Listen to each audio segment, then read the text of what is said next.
अस्सलाम वालेकुम दोस्तों, मैं हूं आपका मेज़बान डीजे और आप देख रहे हैं डीजे न्यूज़ इन्फो चैनल। आज 13 जुलाई 2025 इटली यूरोप की जानिब से ताज़ा तरीन और इम्पोर्टेंट्स अपडेट आप लोगों की खिदमत में लेकर हाजिर हुए हैं और उम्मीद करते हैं कि आप सब लोग खैर खैरियत से होंगे।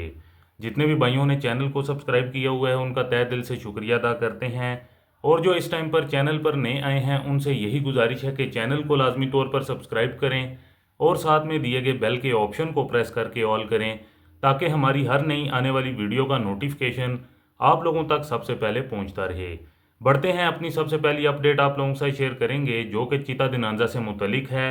इटालियन गवर्नमेंट की जानिब से मई 2025 के अंदर कई नए कवानीन जो कि तब्दीलियाँ की गई हैं और जो कवानीन हैं उनसे मुतलिक आप लोगों को बताएंगे। ख़ास तौर पर 75/2025 जो नए कवानीन आए हैं उस आर्टिकल के मुताबिक वो उसके ऊपर थोड़ा होशियार हो जाएं आप लोग। पहले क्या होता था कि कोई भी बंदा जिसके पास इटालियन सिटीज़नशिप आ जाती थी या फिर जो इटालियन लोग थे, जब उनका कोई बच्चा पैदा होता था इटली के अंदर या फिर इटली से बाहर, तो फिर वो ऑटोमेटिकली जो कि इटालियन बन जाता था। पर अब जो सिचुएशन है वो तब्दील हो चुकी है। अब 3 शराइत को रखा गया है। जो पहले नंबर पर शर्त है वो ये है कि कोई भी जोड़ा अगर इटली से बाहर रहता है, फ़र्ज़ करें कि जर्मनी के अंदर रहता है और 5 साल से वो जर्मनी के अंदर रह रहा है और उनका एक बच्चा पैदा होता है, तो वो जो बच्चा पैदा होगा उसको ऑटोमेटिकली जर्मन सिटीज़नशिप मिलेगी। तो इस बच्चे को इटालियन सिटीज़नशिप नहीं मिलेगी। इसके अलावा दूसरे नंबर पर जो बताया गया है कि अगर माँ बाप में से स्पाउस करें कि या फिर ग्रैंड पेरेंट में से दादा दादी हों, तो उनमें से जब किसी की डेथ हो जाती है तो उस टाइम उस बंदे के पास इटालियन सिटीज़नशिप है और जिसके पास डबल सिटीज़नशिप है तो उस टाइम ट्रांसफ़र होगी, ऑटोमेटिकली नहीं होगी।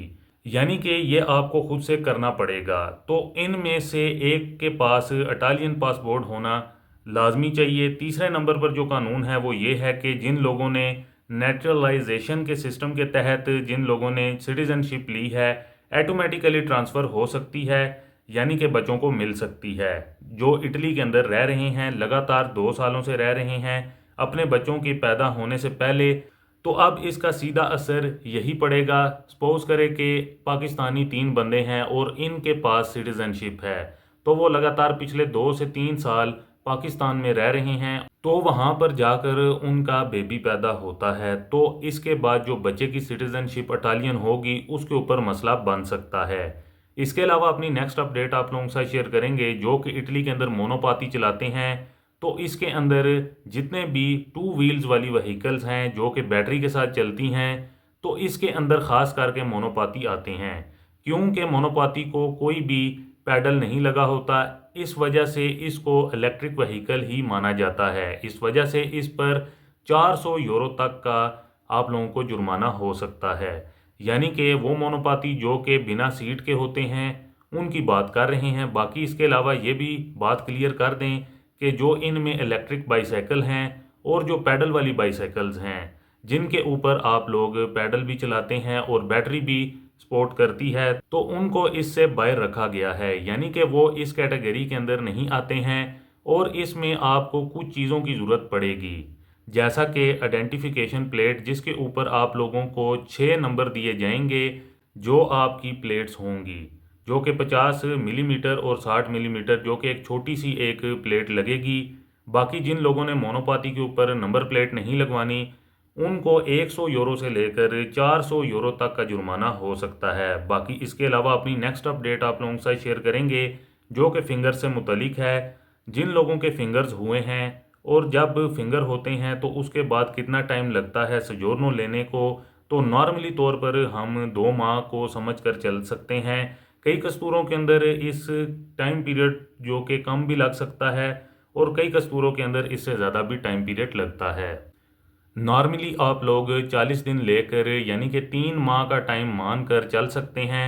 तो ये जो इटली का कानून है इसके मुताबिक, बाकी यहाँ पर यह भी बताते चलें कि आजकल समा ज़्यादा लग रहा है। इसके अलावा कई भाइयों को देखा गया है कि 7 से लेकर 8 माह तक का भी टाइम मिल रहे हैं। तो यहाँ पर यही कहना ज़रूरी है कि अगर आप लोगों के साथ ऐसी सिचुएशन बन रही है तो आप लोग वकील की मदद ले सकते हैं। इसके अलावा अपनी नेक्स्ट अपडेट आप लोगों के साथ शेयर करेंगे जो कि इमिग्रेशन से मुतलिक है। तो गवर्नमेंट की जानिब से जैसा कि लगातार 3 सालों के लिए कोटा बताया गया है, तो हमारे वो भाई जो कि ये सोच रहे हैं कि जल्दी की जाए, तो उनको ये कहना है कि आराम से काम किया जाए, क्योंकि लगातार 3 सालों के लिए इमिग्रेशन ओपन है। तो हर साल कोटा बढ़ता जाएगा और तकरीबन 3 सालों के अंदर 5 लाख बंदा जो कि यहाँ पर इटली के अंदर आएगा।